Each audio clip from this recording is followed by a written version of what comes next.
நண்பர்கள் அனைவருக்கும் நல்வணக்கம்ங்க.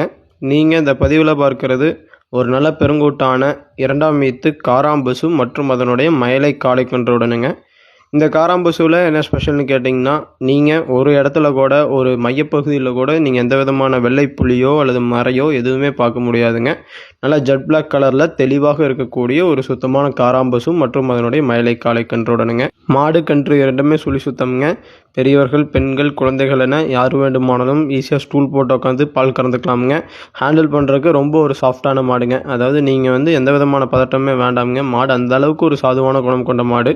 நீங்கள் பெரியவர்களாம் பார்த்தீங்கன்னா ஈஸியாக ஸ்டூல் போட்டு உட்காந்துட்டு கறந்துட்டு எந்திரிக்கலாமுங்க. நம்ம கட்டுத்தறிக்கு மாடு வந்தோடனே எடுத்த வீடியோங்க இது. பால் பெரிய இவங்க தாத்தா கறக்குறாங்க. மாட்டில் எந்த விதமான பதட்டமான சூழ்நிலையுமே கிடையாதுங்க. ஒரு புது கட்டுத்தறிக்கு, புது இடத்துக்கு ஏற்கனவே பழக்கப்பட்ட மாதிரி ஒரு சூழ்நிலையில் இருந்த மாடு எப்படி இருக்குமோ அதே மாதிரி இருக்குங்க.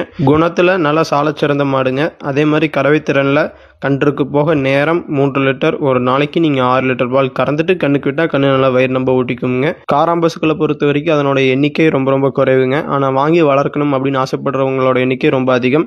நிறையா நண்பர்கள் ஃப்ரீக்வெண்ட்டாக கேட்டீங்க, காராம்பசு கன்று மாடு நல்ல மாடாக வேண்டும் என்று. அவங்களுக்காக நம்ம தேர்ந்தெடுத்து கொண்டு வந்திருக்கோங்க.